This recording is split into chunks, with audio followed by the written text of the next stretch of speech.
Welcome to Cord Cutting Today for April 19th, 2023. This is the show where I break down some of the biggest stories happening in cord cutting right now, including Amazon's home internet service gets a launch window and a rough estimate of what the early starter kits will cost. Piracy is driving up the cost of cord cutting.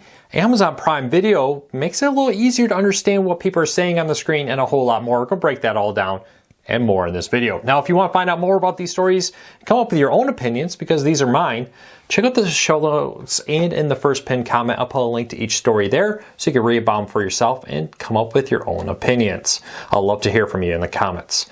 First though, if you're new here, hey, do me a big favor, hit that subscribe button, hit that thumbs up, let YouTube know you enjoy what we do here so YouTube recommends our videos to more people, helping us grow, helping us support our families, and hopefully helping you break free from the high cost of cable TV and still watch the shows you enjoy.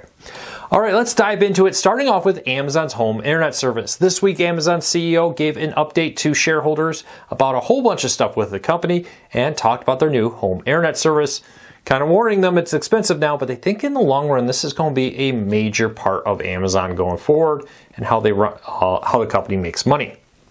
Now, Amazon's home internet is going to be very similar to SpaceX's Starlink service. They're going to launch a bunch of satellites into low Earth orbit, and they're going to offer high-speed internet, primarily targeting rural people with limited internet options and more, with the hope that by bringing high-speed internet at an affordable price to these people, they'll be able to get them to buy stuff on Amazon and watch Amazon movies and live in the Amazon ecosystem, which many people can't if you live in rural America and rural parts around the world.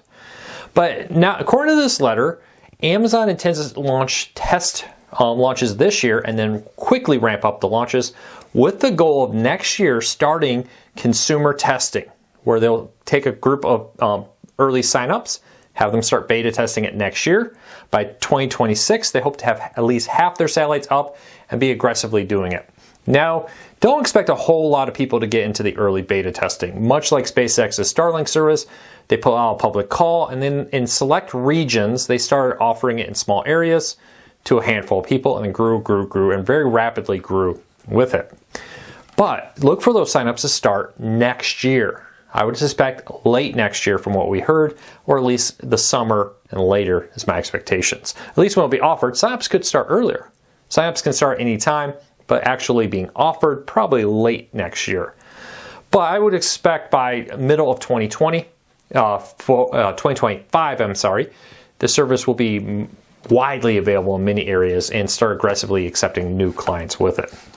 Now, SpaceX currently charges about $600 for their starter kit, $599, to get started, to get the dish and get all the equipment. Amazon says they hope to keep that cost and make their devices for about $400. It's not unusual with a service like this to sell the dish and the starter kit at cost, or roughly at cost, maybe a little bit below or a little bit over, in order to get a lot of people to do it so you can make your money off the monthly service fees, the subscriptions for it, and more. So if Amazon's able to keep it at about $400, that would be a significant price cut compared to Amazon. It'd be interesting to see what the monthly cost on this is. And Amazon's made clear that they want this to be very affordable. Would not be surprised to see if you have Amazon Prime, hey, we're going to give you a discount with it. We'll see. But Amazon needs to come in under $90 a month to beat the cheapest Starlink pricing right now. I would suspect they will. I think this could start a tiny little price war. Not that there's a whole lot of room probably in this for profit, but I would not be surprised at all to find them aggressively trying to outbid each other. Maybe not in the monthly fee, but maybe in giving you the starter kit cheaper and all kinds of stuff along with that. Let me know, will you try Amazon's home internet service? Are you excited about it? Leave me a comment, let me know. All right, piracy and password sharing, according to Parks Associates, is driving up the cost of cord cutting significantly. According to Parks Associates, a very well-respected research firm that covers a wide areas, including streaming, TV, and more, says that in 2023, piracy will cost streaming services about $20 billion when people share passwords, use illegal streaming services, and more. That number is expected to keep growing, and by 2027, the total cost between now and then could go over $100 billion in costs for the streaming services. Now, the problem here is that's driving up the cost, because streaming services have to pay content creators. Content creators want the same amount of money regardless of how many people are paying for it. As fewer people pay for it, they just drive up the cost, which turn around and you see these streaming services have to charge more to be able to cover those costs. They're kind of stuck, when you have especially a live TV streaming service like Hulu Live, YouTube TV, etc., they're stuck in the fact that they have to pay. They don't make the content themselves. They have to pay for it, or they're just not going to get it. And as piracy and IPTV services and password sharing really cracks down on or bites into that, they have to make it up. We talked about this with TV, local channels.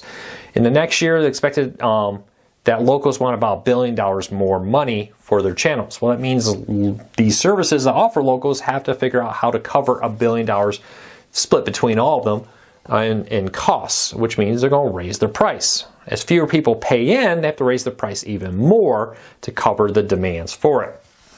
So we'll see how this goes. What do you think? Do you think this is a fair assessment there, that because when people pirate, it's fewer people paying in, which drives up the cost? I think it's pretty fair. I think it's pretty accurate, to be honest with you. So check that out. Link in the show notes down below if you want to find out more about that story. But remember, when you password share, when you pirate, a lot of people think that you're driving up the cost. Do you think that's right? Not? Leave me a comment. I want to hear from you. All right, Amazon Prime Video is offering a more accessible audio feed that is designed to bring the dialogue, the voices, the actors more clearly, and dim out background noises. Now, this is targeting people that have hearing issues that may have struggled to differentiate between noise. I have friends and family have cochlear implants, and I know they struggle a lot with that. This new mode, which is going to be starting off available on a handful of Amazon Prime originals, and they hope to roll out to more titles in the future, will allow you to have what's called dialogue boost. And you can go medium and high on that, which will allow you to really, hopefully, tune out the background and just hear the voices. Honestly, people with hearing aids, me sometimes, I don't know, am I the only one that sometimes says, what? There's so much background noise. I've noticed a little bit sometimes in football. CBS used to be bad about this, having the crowd noise really loud over the announcers. But Amazon is going to roll this out slowly, available today in a handful of titles, details in the show notes down below. I love this. I hope more services do this. I hope this rolls out to more devices soon. I think it's a great feature. All right, deal of the day. Google Nest Wi-Fi routers are at their lowest price ever, starting at just $59 for the Central Hub. And you can get a 3-pack, so the Central Hub and 2 repeaters for just $177. That's a really good deal. Weak Wi-Fi is the #1 cause of buffering, #1 cause of streaming issues. When you make the weak Wi-Fi stronger by having a mesh network that better covers your whole home, you get a much better streaming experience with it. So check that out. I use them in my own home. I do recommend them. Link in the show notes if you want to get it in on that deal. $59 to start with for the modem. That's a great deal. All right, Amazon, speaking of Amazon news, lots of it today. Amazon Fire TV is adding DirecTV Stream to its home. So today, DirecTV Stream and Amazon's Fire TV partnered. If you sign in with your DirecTV credentials into your Amazon account, details on how to do that in the show notes, you will be able to, in the live TV guide, see all your DirecTV channels, DirecTV Stream. You'll see it under continue watching. You'll be able to jump directly into programs you were watching from your DVR, feeds, and more. It will allow you to find content in the live tab. Alexa and search will work with DirecTV better with this right through your Fire TV home screen.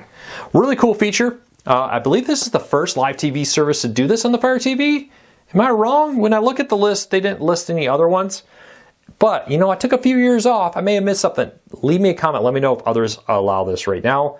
But really cool feature. If you're a DirecTV Stream customer, this is awesome. This is a great way to really make your Fire TV and DirecTV Stream work seamlessly together. All right, speaking of streaming, the Roku channel is offering the NFL channel. Now, this isn't the NFL network. This is the NFL channel for free on the Roku channel. It's available through the Roku guide on channel 211 and inside the Roku channel app itself. Just look in the live guide and scroll through.